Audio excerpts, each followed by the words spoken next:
Hello everybody, it's Holger Mueller here from Constellation Research, welcoming you to episode number 94 with my fabulous co-host Liz. Hey Liz, how are you doing? I'm doing great, Holger. It's, the seasons are officially changing here in the great state of California. The two maple trees that will exist in everyone's neighborhood have officially turned red and the leaves have started falling into the street. What does That's people how we say? know. Seasons California, the I leaves know. fall from the trees, that counts as a season. And people It's are a taking out season, their people.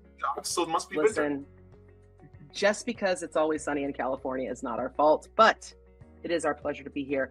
As always, coming to you with the news from the world of tech. So Holger, let's jump right into it.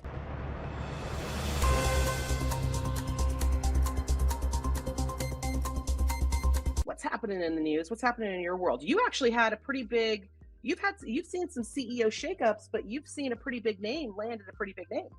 Yeah, not CEO shakeup, right? But Workday is enhancing its talent on the network, or Rolodex, you might want to say, with adding more as a president and chief business officer. I hope I got that name right? Which is an interesting move, right? A very, very long time SAP executive, ran worldwide sales for SAP, went to Google, went to robotic process automation at too much Turkey escapes me. The robotic process automation guys, whatever, you guys know this, and is now at Workday. So I think it will interesting because Carl Eschenbach is not the technical product CEO. He comes from the sales side. He says it even openly. The thing I saw lacking to a certain point at Workday is the product direction, how they're going to do AI. I mean, Rob will not help that, probably. He's kind of like a product guy. He likes to talk about product stuff. He knows also how to position stuff to customers. So I think it will give them more oomph on the sales side. If I was an SAP account manager where Workday is in the talks, I would be attentive to what the value proposition will be.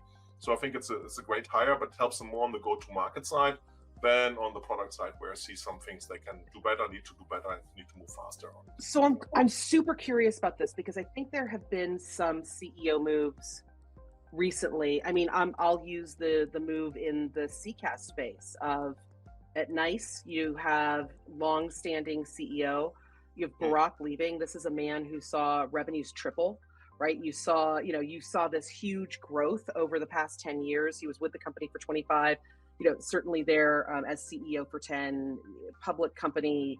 There's a little, like, oh my gosh, what's going to happen? But another SAP alum, and kind of taking the helm of that. And I think a lot of the conversations that we've been having around what's going to happen at NICE do revolve around that idea of the SAP Rolodex, right? It's that customer that as an SAP customer, you are very used to talking about. If you are a leader at SAP, you are speaking to a very specific persona and a specific customer. And I would dare say you were talking to some of the top CIOs around the world. And that definitely brings a very different conversation, a very different posture. Do you think that changes some of that go-to-market motion for a Workday? And does that change the HCM space to some degree with more CIOs being brought into the conversations when kind of similar to contact center, a lot of times HR, that HCM space, they're like, oh yeah, you kids go buy your own stack. It's super cute. Here's a credit card. And we saw how well that worked for marketing. Yeah. And we also see how well that works in contact center. Right.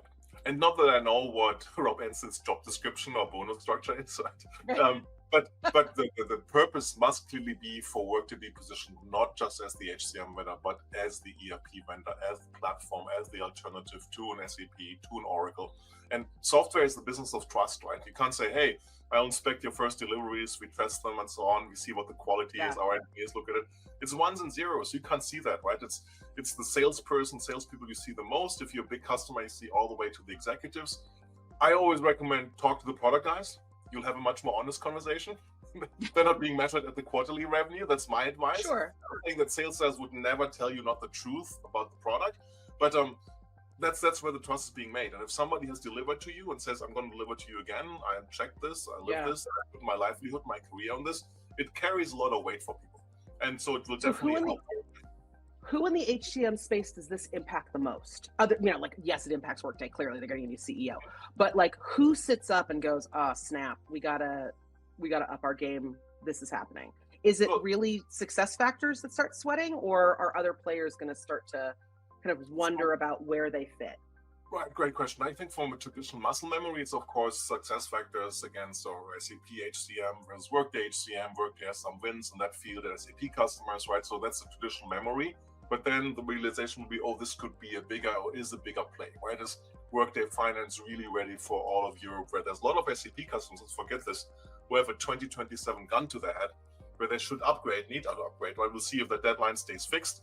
I think that's, by the way, switching quickly to the SAP side, a reason why the 2027 deadline will be watering off in some other construct. Maybe already beginning of the year, maybe at latest at Sapphire, because only 2 years are left then 2025 to 2027, which no large customer, even with full motivation, can honestly upgrade, right? So it's really interesting, right? It's a shot for the bow for SAP, right? Rob Ansel at Google has been very complimentary, but keep in mind, right, his work at Google has been with a partner. Right, prefer, right? And like I would say, my preferred cloud partner is Google, right? For good reasons, right? Which you can delve into. But that was more complimentary. And my God, what's the process automation company? He was co-CEO. Was supposed to write a blog about how good co-CEOs of 6 days we are. They used a little robot which became an agent.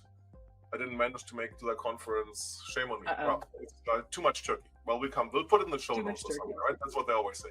I'll let Hannah know, I'll produce and to put into it. But talking about SAP executives, right? And you mentioned the nice thing where Scott Russell is going, right? He got overtaken by former SAP CMO, head of solution management, Julia White. Yeah, Julia White, head of AWS. So huge news. Yeah. Right. I think that is such an interesting hire, and I think that I think what makes Julia very interesting for AWS, of course, is that Julia has been within organizations that have, let's just be honest, kind of slightly fractured brand stories, right? I think at AWS, you have the AWS, Amazon, what's AWS, what's Amazon? Is it all Amazon? Is it all AWS? Is AWS a set of tools? I think that a lot of folks in the market, as AWS continues to be sophisticated in its out-of-the-box packages, and I think I see this a lot with solutions like AWS Connect for their contact center solution, something that was born out of a very distinct need that Amazon as a company was having to really shift and revitalize and modernize their contact center posture, did that, and then realized, wait a minute, we've actually got a very unique solution. We've got a solution that fits really well on AWS. We can sell this as a pre-configured out-of-the-box solution for the contact center, and that has done quite well, and they have really disrupted the space in a very short amount of time. I think though that people then are like, but don't I get everything from Amazon? Don't I get there's a question in the contact center of but wait a minute, and so I think that Julia, who is not just a business driver and very, well heeled in go to market and driving that strategy, is also a storyteller. And I think that she looks to recraft what that story is through the lens of her customers. And I think she's actually probably going to kind of hit the ground running, certainly at reInvent. I'm sure we'll see her on the ground there, just soaking it all in and going through that exploration of what does an AWS customer buy from AWS they can't get anywhere else. And I think that articulation is going to be really important as Amazon looks to kind of continue to push that AWS kind of capability and that capacity for an AWS developer to continue to pull in those building blocks, but to connect those blocks and to connect the fiefdoms for the purpose of those two letters that we were just talking about, certainly with Workday, of AI. Right now it's kind of in these weird little segments, and all of the information, all the data, all the goodness and the richness, the data about customer gets stuck. Right? It gets stuck in the contact center, it gets stuck in marketing, it gets stuck in sales, and we're not actually utilizing AI in a way we could be to actually streamline all of that. And I think that Julia has a really interesting opportunity to tell that story. She's been in rough and tumble environments before. She has been a CMO with both young CEOs who are, building and growing their legacies, and she has also been with very seasoned CEOs. Same story, right? Matt Garman is there since 6 months or something, right? So it's the first reInvent for Matt Garman. It's going to be very interesting to see. Also interesting. I mean, let's look if you take a new job, right? Can you do the job? Of course, you can do the job, right? How similar is the environment from a product offering perspective to where you've done your job before, where you've most of experience? I mean, she spent, I think, 20 years at Microsoft, right? And was pretty much exclusively on the technical side, including a stint at Outlook, right? Which or Office, right?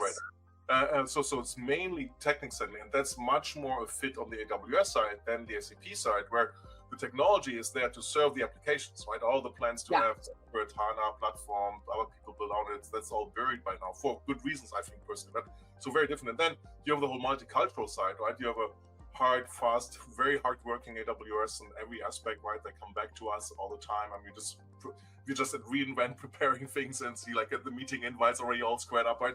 A-type, right? Which is good, right? So it helps us a lot. So I think there's a better cultural fit in general for any than for any multinational company, not for dissing the Germans. But I know SAP from working there, it's not an easy company if you come in there from the outside and don't have the German accent or whatever, right? So it's very hard to convince the Germans that you're. Yeah, I'm excited. I'm excited for her, but I'm also excited for AWS. I think it's going to be an exciting ride for them. I do find it to be very interesting that SAP is kind of showing up everywhere on everyone's resume. Like it's kind of like, oh, we're hiring someone. And you look at like and they did this, and there's SAP. For the reason that we said before, right? You sold to large enterprises as the ERP leader. You sold them a heart replacement. You could say that, right? Well, give the new heart the heart replacement. You have to trust your surgeon to do that. And now these people are showing up in other places and say, look, we're going to do your whatever, your liver replacement, or what's a good one? Your knee replacement, or you fuse your disc, right? But it's also pretty critical for your well-being. But trust us, we vetted this. We trust us. And it's doing this again, right? Because you buy from software from people, right? You don't buy from the bits and bytes. But if we talk about AWS, should we do a quick preview Well, we're gonna get yelled at by Hannah because I think we're at 10 minutes so far. But you know what? The FTC can come and get us. Quickly, that you're looking forward to. Let's do it. What am I looking forward to?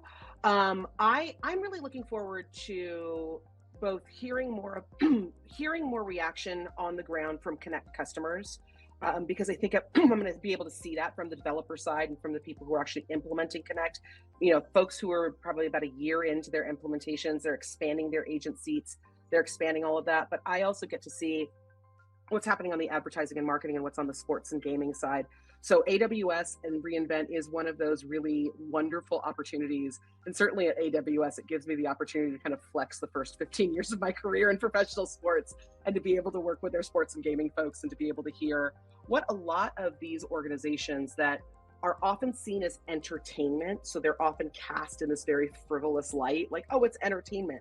But if you really look at any professional sport, it is a massive trove of data that has to be managed and shuttled and orchestrated, whether it's across broadcast, whether it's across data, sports, and statistics, whether it's across fan experience. And that complexity that also includes a physical environment where physical devices still control a large part of the fan experience. Like to know how important fiber and a router is at any game, most people don't think about it, right? But I think it becomes something that's really critical, and AWS has done a very, very good job of understanding both the foundational underpinning of both that physical and data world, as well as what is going across that, both from a data and from a content perspective. So I'm excited to hear from those customers and to kind of see that live, and also to see you answer questions for tourists at any hotel that we happen to be at. Great points.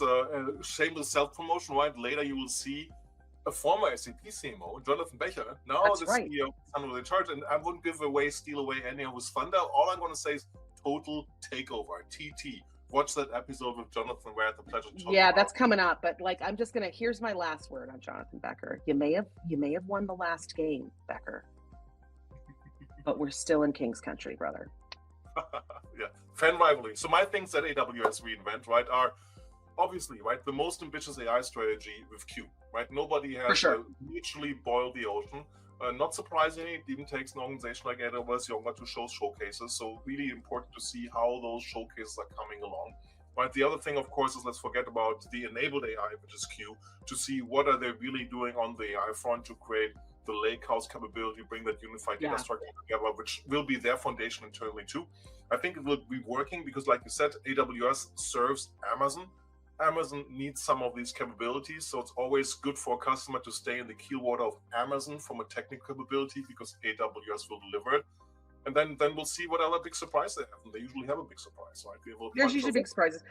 I'm also super interested in seeing how kind of all of the ecosystem plays and all the partnership plays that Amazon has really been building over the last year to year and a half. I think a lot of those kind of that the rubber has to meet the road. And I think this is going to be the reinvent where we have to see what those use cases and see what the outcomes of that ecosystem has really become. So I think that's also going to be a really interesting thing when we get on the ground in Vegas. But watch for us live. Right? If you're at reInvent, say hi to us. Pretty much everybody from us is going to be there, right? Yeah, so, I mean, we got the whole crew, almost the whole crew. We're going to be missing one or two people, but we are also going to be doing some podcasting live on the ground in Vegas. So certainly tune in for that. We'll try to warn you. Maybe not. I tend to do sneak attacks on live streams. Sorry, but here's what we've got coming up on this episode of CRTV. You do have that conversation with the San Jose Sharks, the the rivals to the LA Kings. We're really rivals with the Ducks, but Jonathan, I can have that conversation later. You see a great conversation with Holger. You're going to see some conversation that I really got to have with with some folks at 5'9" in Barcelona at the CX Summit. So you'll see that coming up.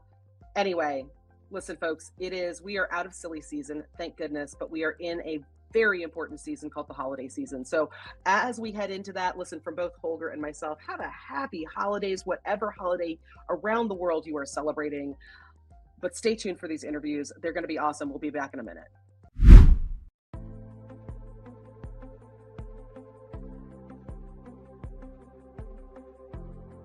Hello, everybody. It's Holger Mueller here with long-term acquaintance Jonathan Becher. We know each other from things we don't want to talk about, but we want to talk about the exciting things, how technology is changing sports.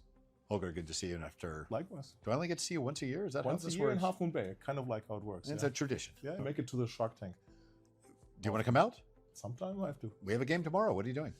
I have to fly back home, but I know you have more games coming this season. We do indeed. I mean, look, for many years, as technologists have said, every industry is a technology company. Yeah, and I think that's mostly been true. Sports and entertainment has been one of the last holdouts. If you think about a sports organization, most of the time those organizations look backwards. They like to talk about records of things that happened 10 years ago and 20 years ago. But the reality is that sports is changing just as fast as almost any industry. And a lot of it, like it was in every other industry, starts with back office stuff or things that the average fan doesn't see, but provides them benefits. One of my favorite changes over the last couple of years is how you actually get into large venues. Right. If you think about how you get large into venues, there's always been a metal detector, right? And the problem with metal detectors is they detect the things that we carry. We carry phones, which are hunks of metal. They carry keys, which are hunks of metal, right? They aren't very good. We're not protecting people from carrying phones and keys, right? So what do you really want? I hate to say it this bluntly, but you want a weapon detector, right? And so what is that? That's object recognition. Object recognition, I said I wasn't going to say it's pattern recognition. And so machine learning. It's machine learning. So why not build systems where they look for suspicious looking objects? Now, in our case, we have about 1.5 million people per year coming into the building. Every person entered is a training record, right? And so we can send people in silently with unusual weapons on them, small pocket knives, things that sort of look like a gun but aren't, etc. Each time that comes in. And so what we've done now, if you think about it, we're trying to get 17,000 people in every night in under 10 minutes. That's a crush. So if you have to show your phone, show your keys, show your ticket, walk, that takes you like 3.5 minutes to get in.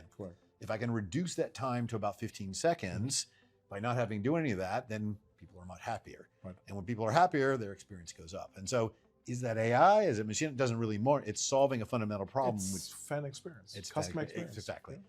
Actually, one fun thing that we say is we wonder a lot about, is it fan experience, guest experience, or customer experience? And even though I know the rest of the industry likes to talk about customer experience, I tend not to use that word because it focuses on the revenue part of it as opposed to the experience part of it. So I tend to say guest experience. You're my guest. Guest experience is great. But if the guest is the fan, then it's the fan experience. Fair enough. And so the guest experience, the fan experience might change because the fan of the home team and the fan of the guest. Exactly right. It's getting complicated so quickly. But definitely getting quickly in the stadium is always a good experience. Exactly. Everybody drags how early do you have to be there, how long it's going to take. Clear was doing some stuff there, right? You guys did some stuff with Clear as well. So we actually partner with Clear as well. One of the things is frictionless checkouts when you like buy food or beverage or even merchandise is a big thing now. You've seen it in grocery stores and in restaurants. You now have it at stadiums and arenas as well. The problem is, how do you check to make sure that you don't look old enough to have alcohol, right? I think that's, you've dyed your dark hair blonde now. I'm barely legal. And so you're exactly barely legal. So I need a way to verify your age. Again, if you have to pull out your ID, if somebody has to look at it, that's high Takes a long friction. time That's to right. get done. So we Yeah. partner with Clear that has Right. the biometrics. So if Yep. you've already opted into the Clear system, Yep. then as you're just walking past, you just take 2 seconds, we scan you, we go, yep, or it's unknown. Mhm. And if it's unknown, Right. then you go a secondary scan and it takes Yep. a little bit longer. If we let you on our plane, we let you in our stadium, right? Sure. Yeah. Yeah. If you can get on a plane, you can The, get. the whole gunmetal object thing. Exactly. It's kind of like But what's the interesting thing is now you've essentially turned into exception management, right? Right. If you can, and when Yeah. people complain this took too long, Mhm. then it's easy. Well, if you sign up for this thing called Clear, you can reduce your time. That's always the value proposition. Exactly. Yeah, super interesting. But the whole checkout experience super interesting too, right? So we were with Amazon at the Seattle Seahawks game. Yep. They're doing the free checkout thing as an example. Well, it's not free. You still Well, pay. no, the pain free or the Yeah. faster, whatever. I experienced that very interesting years ago. The Pac Bell Stadium, the Giant Stadium was Yep. new, and VMware had their appreciation event there. And you didn't have to pay. Yep. And the stadium was full, but there were no lines because people just say, I want to have that and go. So I was thinking, is the selection experience who takes so long? No, it's the payment experience. It is the payment experience, exactly. Which is interesting, right? So Well, so then now the interesting thing is this is always the weakest link in the chain because now if the payment experience is fast, Right. then actually we do slow down on the selection Yep. because they're Yep. the people that go, Right. do I want this or that? Yep. So the question then becomes, do you do pre-order Right. and pick up? Yep. And so now we have separate lines for people that are willing to open Pre-order. up their app and say, Yep. at the first intermission, I'm going to want, apologies, my beer, my Yep. pizza, whatever it Yep. is. Yep.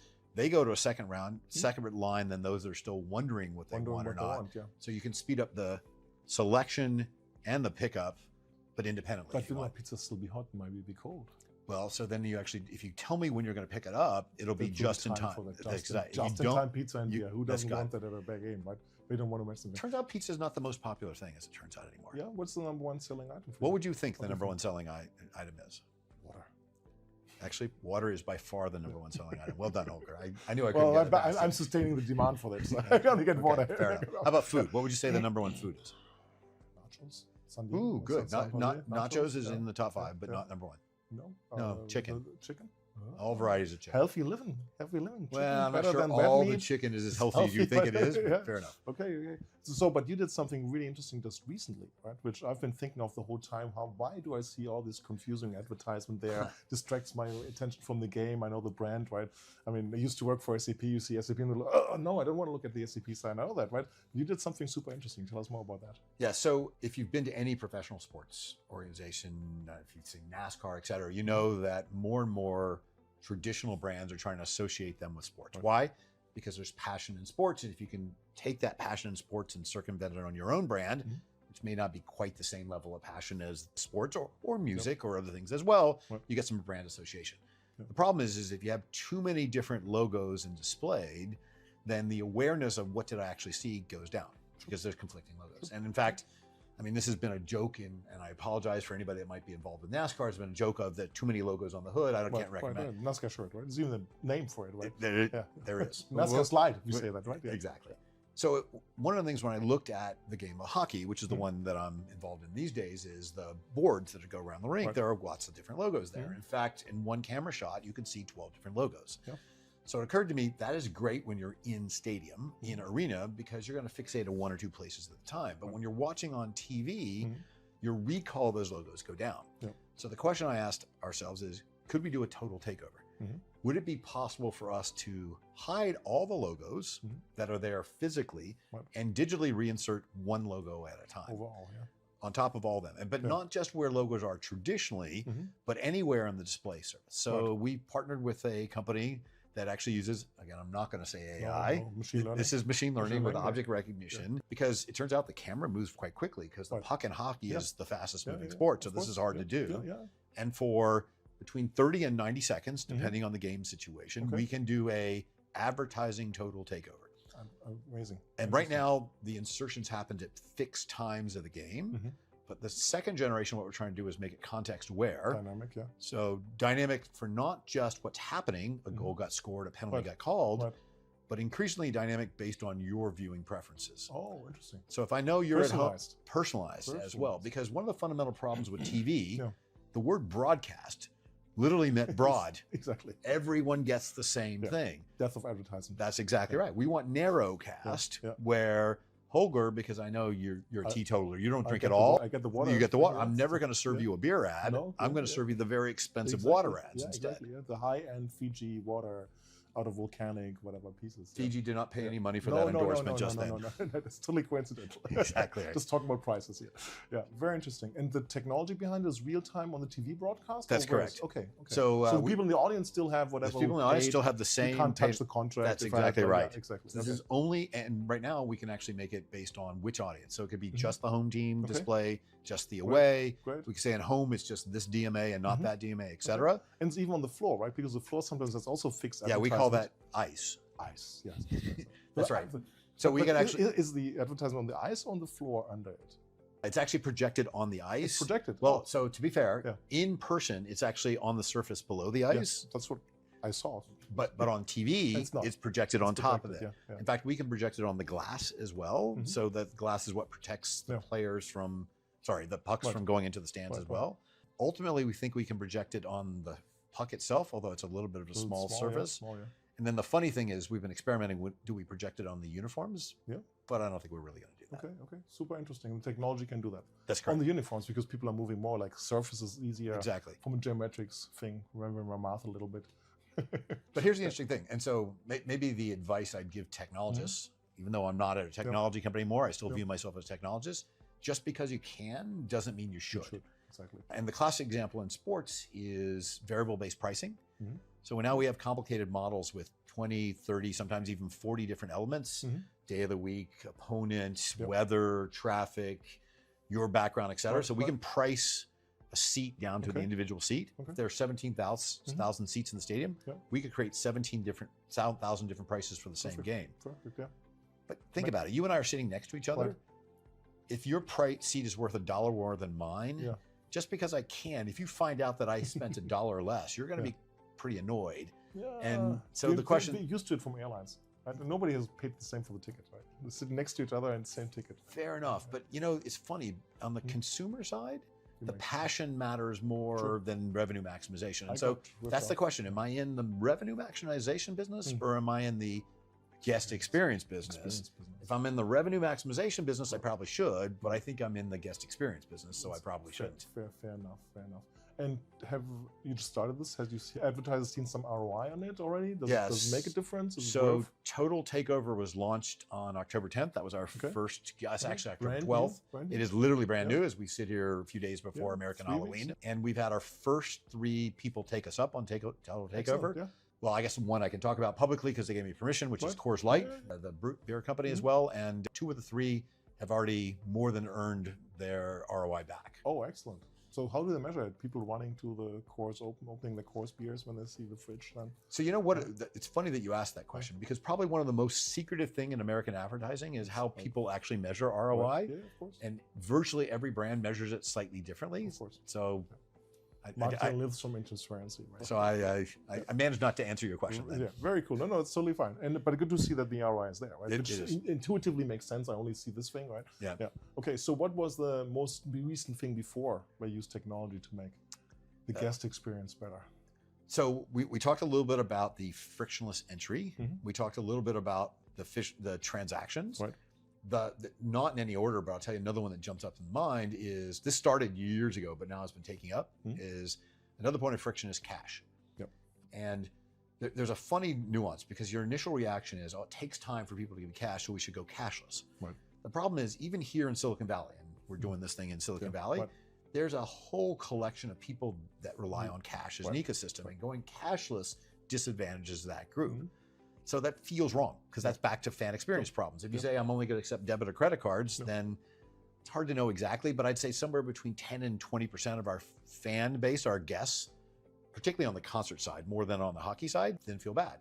So we said, great, how do we get them involved? So we flipped it on its head and we partnered with a bank and we built eventually a reverse ATM. Oh. So a reverse ATM sounds like what it is, or is what it sounds like, I guess is a better way to say that, which is you put your cash in and you get a card. and get an ATM back. You got a debit card back. The debit card is a Sharks branded debit card. Of course. And we actually have a very interesting thing to do, which is most debit cards have some fee associated with them. Okay. We swallow the fee. Nice. So if you give me $20, it's not me, of course, but if you put $20 in, you get $20 of stored value. And it's a debit card which works only at the Sharks. So that's place, the innovation, because it's now a true debit card. Not only does it work in our buildings, we have 4 buildings in Northern California, but it works anywhere in the world that a debit card is assigned. Perfect. So what happens to me? I don't have to worry putting too much money in it. Which That's exactly right, because the nuance before is I'd only buy $30 worth of stuff. Now you can say I can spend $100 and then use it at the grocery store if you want. Perfect. But what does that mean for the card holder?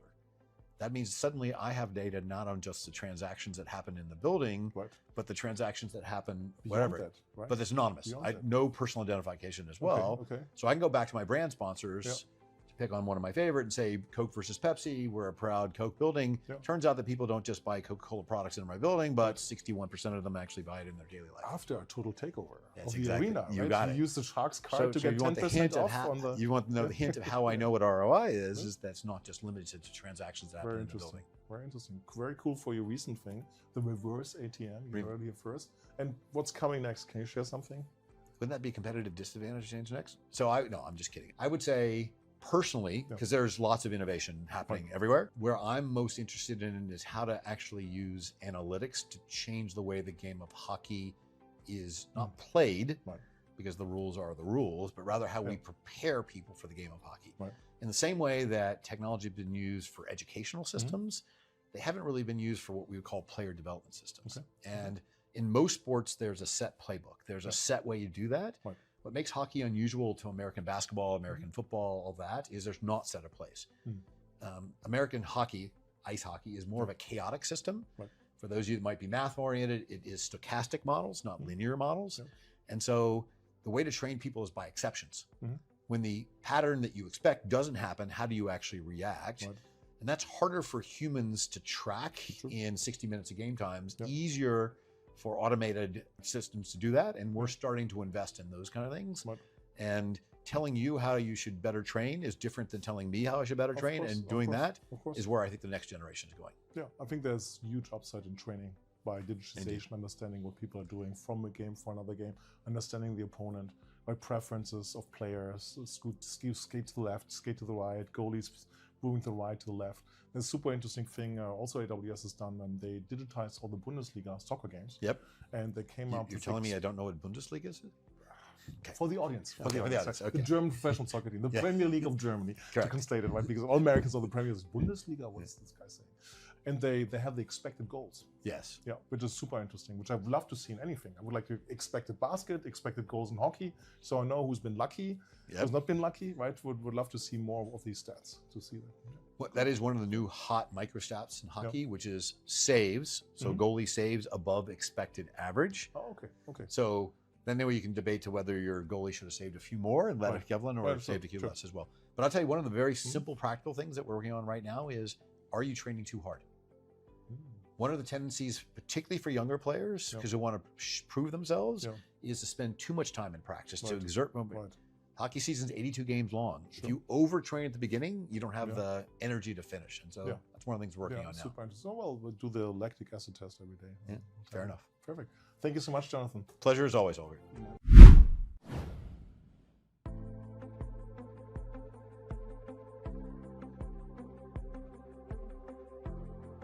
Hey everyone, I traveled literally around the world just so we could sit here and talk about a little word, two letters, changing 2 letters. So what can I talk about? Hey everyone, Liz Mueller coming in hot from Barcelona and 5-9 CX Summit, where they have gathered a really interesting group of customers, partners, and then weirdo analysts like myself, all here to talk about what comes next in this big, wild, crazy world that we like to refer to as not only the contact center, but also in that larger scope of customer experience. So let's get after it.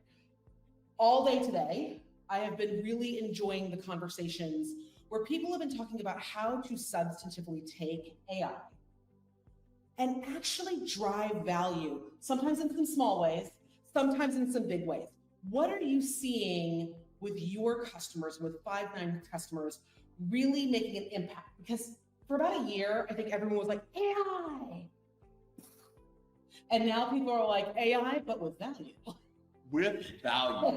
You know what? You're right. That is totally the conversation. First of all, hola, ¿cómo estás? Muy bien. Welcome. Yeah. How do I say I'm tired? But I don't know if this Cansado. Ooh. Muy cansado.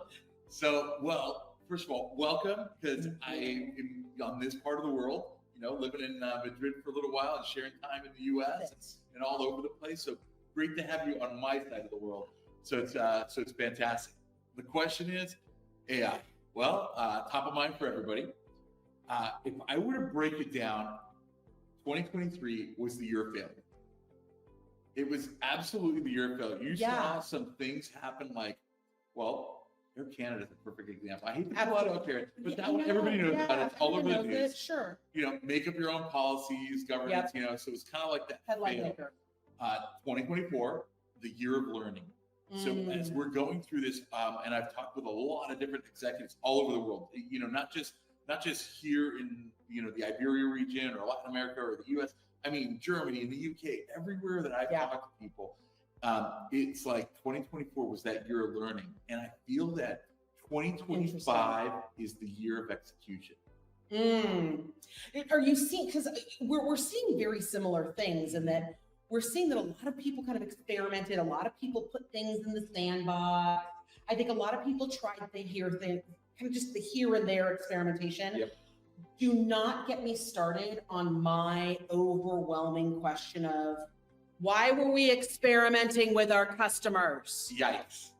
And you know what? And that's what happened. It really did. Somebody goes, oh, I'm going to throw a couple prompts up there. And next thing you know, I'm going to be an AI expert. And, we did see a lot of that out there. And it's sad because you were experimenting with your customers. It takes a true expert in the area to be able to do this. It's not something that you could just go, oh, I'm going to go throw ChatGPT at something. And it's magic. But that was kind of the first, I think we saw it not just, if we're going to be super honest, I think we did see some of that in our industry, right? When OpenAI realized it didn't have enough corpus training data and they opened it up to the world and told everybody's grandma they could write breakup notes in the style of Jay-Z, but it could be in a Shakespearean sonnet. Everyone went out and tried it. And that got us to that next level of training. It got us to that next level of precision. But then we kind of stalled a little bit because the magic started to get a little dim. So I love that you talked about this as being that year of learning. When we start to see the year of implementation, that year of, the year of value, it's also going to be the year of budget. Oh, yeah, absolutely. Right, because I think the thing that most of us have learned, and a lot of the CXOs we talk to at Constellation have learned, is that this is not I'm going to rob from here to pay for that. This is an investment. This is something that you have to invest in. You have to invest in it now. Yes, you can roll things out as value appears, but this isn't let me steal from my security budget so I can go fund my AI experiment in the corner.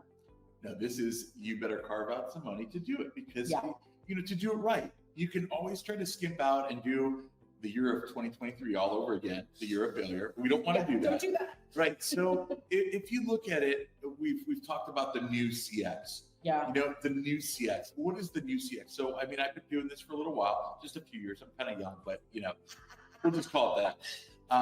And if you look at it, the transactions, you have three pillars that you really need to look at. Yeah. You have the customer, you have the agent experience, and you have the business experience. Yep. And each one of those areas is something that you really need to focus on. So, but the biggest picture is, what is the CX experience that you're trying to give your customer? And what technology do you need to apply to that? And, and AI is definitely a great technology to apply to it. On the front end, deflection, self-service, being able to figure out intent, getting them to the right places, but you also have to figure out the empathetic side of things. Right. You need to know when it's time to take that customer out of the self-service. Yeah. If I have, God forbid, a death in the family, and I'm trying to call an insurance company to figure out what are the benefits, how to do things. Yep. I don't need AI to come back and read back my policy and tell me I need somebody to empathize with me and help me get through that experience. Yes. And that's that balance. That's the customer side of this. Then you got the agent. You want to make those agents smarter. In the old days, I used to say, you take the $5 agent, which is now 15 because the minimum wage in the US is 15. Right. But right. whatever that is, €5, Yeah. 15 euros, whatever that agent cost is, you're trying to make them into that €100 agent. But how do you do that? You have to bring the right technology at their fingertips. Yeah. And bringing it's not, oh gosh, we have the agents this, then we have these and these cue cards and all that. It's not just that. It's making it easy. Yeah. So you don't lose the agent.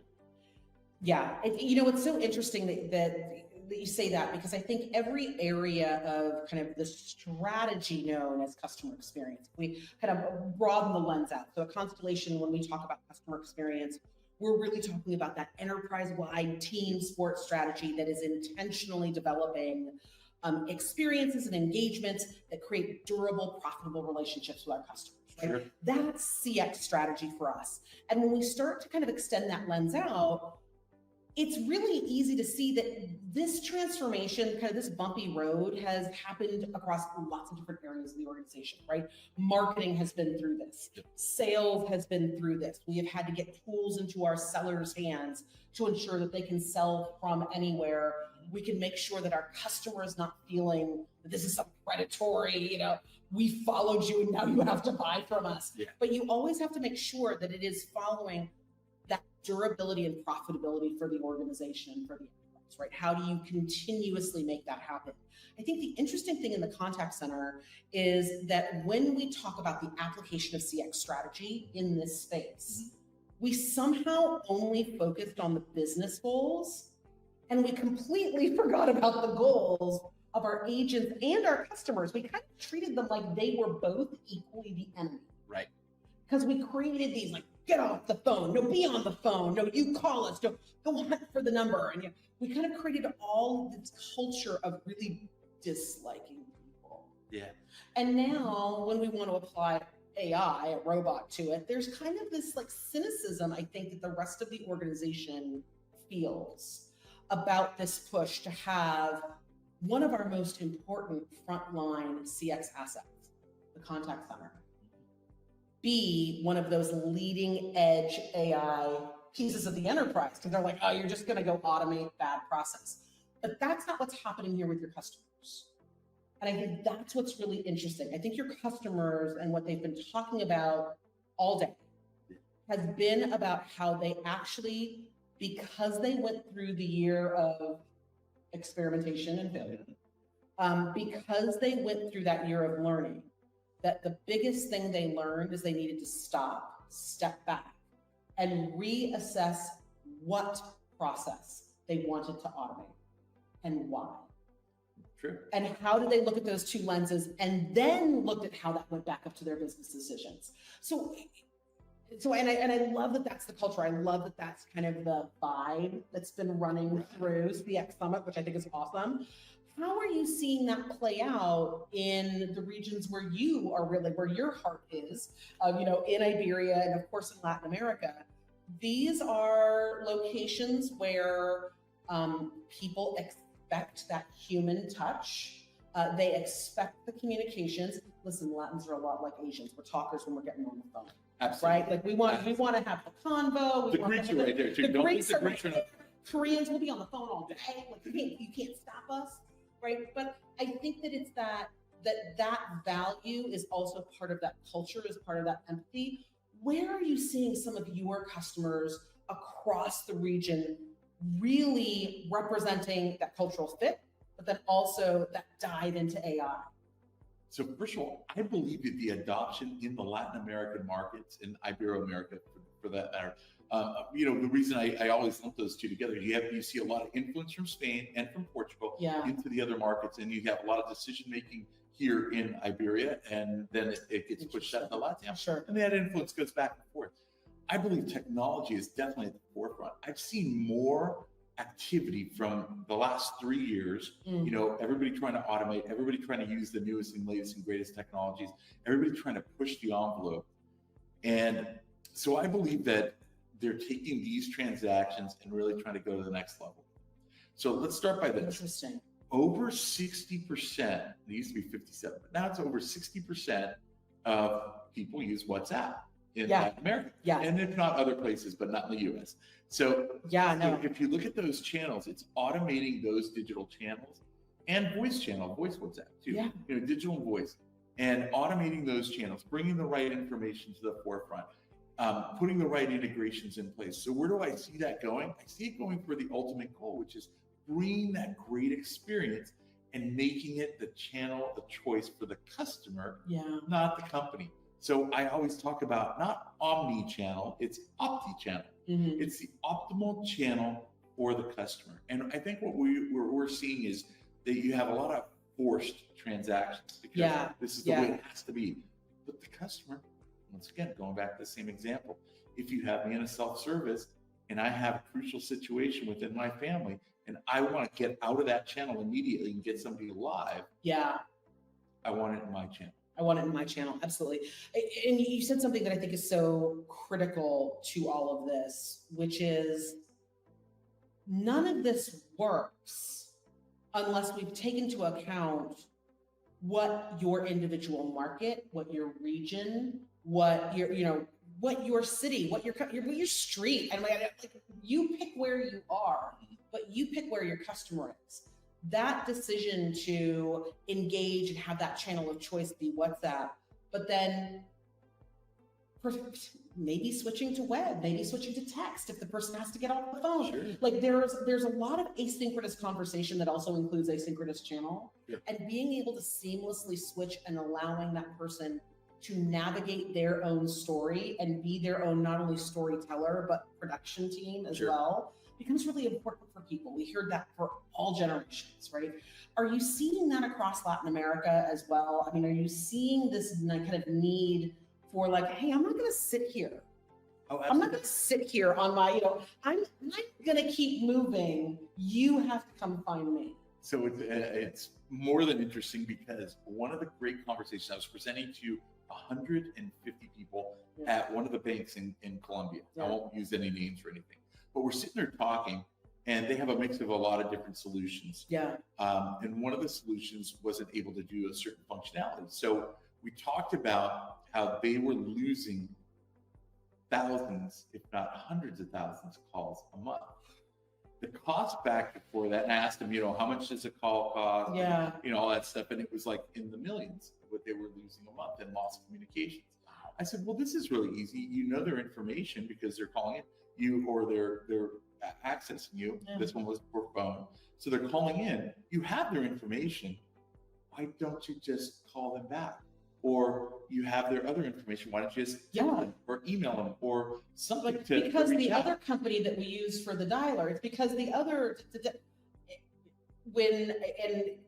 what I was going to ask you is, in this scenario, was their technology and was their stack organized by org chart, or was it organized by how they wanted to engage and communicate with the customer? I think neither. I think they hadn't figured it out at all. But it was funny because as I'm presenting, I look at, it's like a little stadium. And I look up at the top and I see this little group going, You're like, they're the ones. I'm like, wait a second, time out. I go, we're in an interactive session. What's going on? And then they come up with this thing. And I said, well, they used our solution in this particular department as outsourced. So it was through an outsourcer, one of our customers, of course. And then the other solution was a different partner for in-source. So that other partner, that other company couldn't blend the two communications. So they didn't have a true 360-degree communication. Once you dropped and you were lost, the reporting was hard. So it was a really good learning lesson. And then, of course, I keep following up with them and I say, have you shifted that over to ours? Yeah, we did. We shifted some more and more and more. It's once again, you got to go back to this strategy. What is the CX that you're trying to accomplish? It's not just the technology, it's the emotion, it's all the different pieces that go along with it. And, finally, you have to apply the right tech to it. Is it AI? Is it common sense? Is it good old fashioned, ML? Is it good old fashioned? And I think that's where people get really caught up, right? They're like, I'm going to apply LLMs to everything. Like, that's not what they do. That's just not what they do. Great. And so I talk about one thing, which is my favorite thing to talk about, is the chocolate experience. Have you heard Okay. the chocolate? Have you heard the chocolate experiment? No. Oh, it's fantastic. So, a few years ago, Okay. well, about when I first started traveling years ago, my good friend Bob Berger, God rest his soul, passed away a few years back.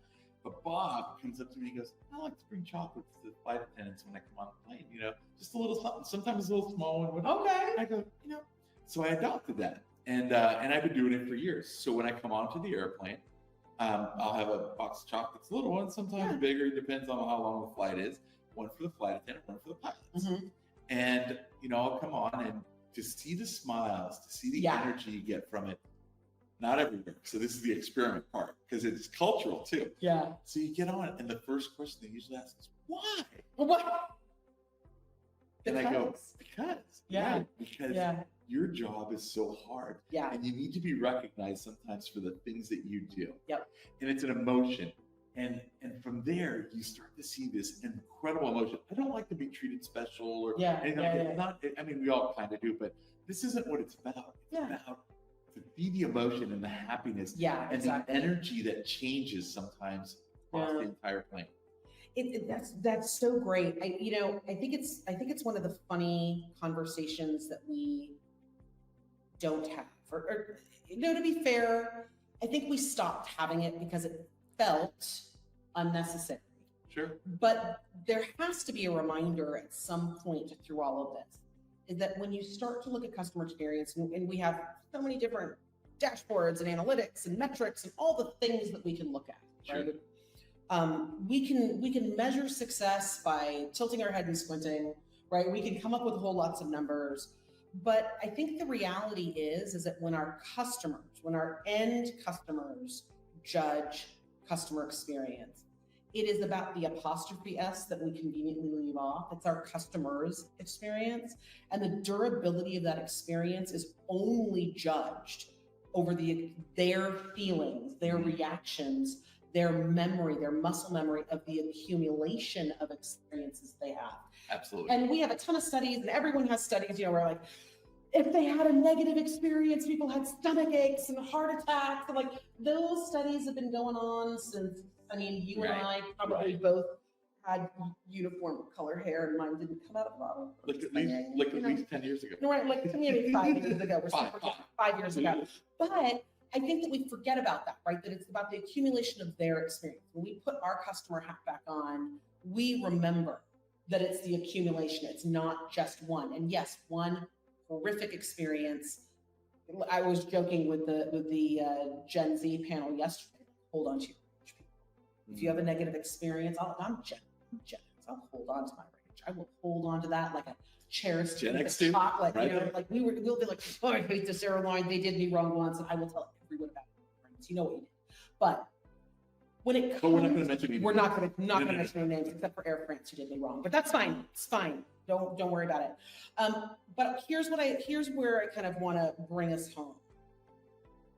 I think that when we start to talk about, like, yes, the year of learning, we're going to have the year of implementation, we're going to have this year of, I think, some exciting changes, because the mythology of what AI is going to take my job, it's going to kill me, it's going to push me out the pod bay door, so it's going to, all that is going to fall away, and we're going to have tangible results and tangible value that is going to be defined through the eyes of our customers' accumulation of experience, right?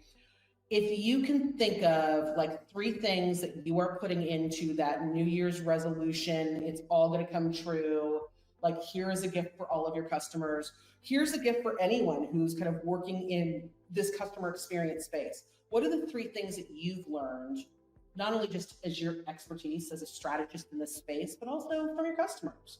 What are those 3 things people should start to question or do differently tomorrow to have these great outcomes in 2025?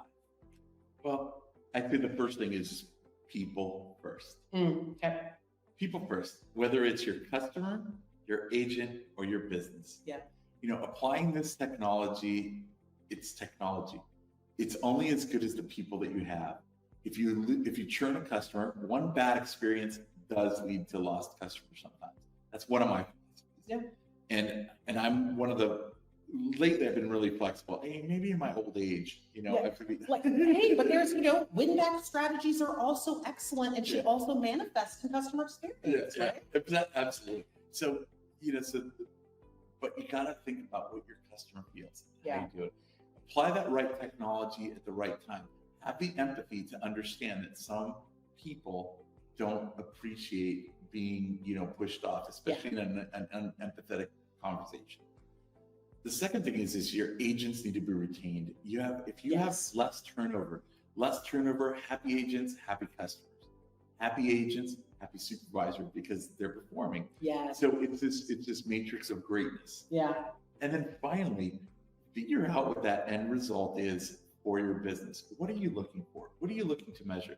Because you said it right. Is it a shorter call? Is it a longer call? Is it, great NPS? Is it improving NPS? Is it a better call? Is it a better call? Right? So what is it that you're trying to accomplish? What is that metric? Is it to improve your NPS by applying technology to it? Is that NPS going to improve because you have better empathy with your agents because they're happier? So what is that end result? And I would say that really focus on what that experience is from all the pillars, the 3 pillars of the business. Yeah. And finally, definitely close the communication loop positively. 360-degree communication is about giving that resolution and then starting that next conversation in a positive direction. Whether it's, booking another flight, whether it's, whatever it is, buying another pair of shoes because they're on sale or whatever that happens to be. Really engage. Let there be closure and let there be a new engagement cycle that continuously brings a positive customer experience. You know what I love most about your statement? Tell I got to tell you that it's not about the view, it's about the communication that's in the 360. Because I think we get so myopically focused on, I don't have the right data. I have to have a 360-degree view of my customer. Not even an owl turns its head 360 degrees, right? You don't have to have that, but to have the channels in place, to have the capacity in place, and to have the desire in place to communicate and engage 360. I love that. Yeah, I love it. Absolutely. That's awesome. Nick, thanks for spending so much time with me. Well, it's my pleasure. It's always great to get the good energy. Yes. I feed off it. I hope you feed off it. We're going to do it. It was awesome. Hey, we're going to be back to you with more CX convos. You'll probably also see some clips of this on CRTV. But everybody, give it up for Nick. Thanks, everybody. Thanks, everyone. Appreciate it. Thank you, Liz.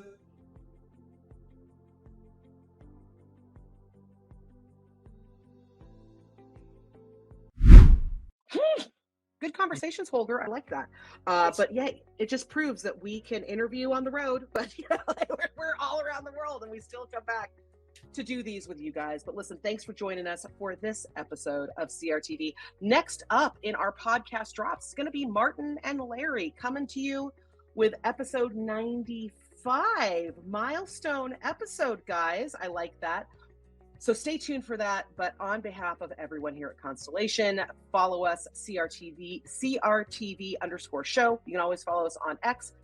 We're starting up on Blue Sky, at least some of us. You can always see us on YouTube. Follow us in these places. We've got lots of weird things to say. And of course, bloopers coming up next. We know that's what you're here for. So see you later. Enjoy the bloopers.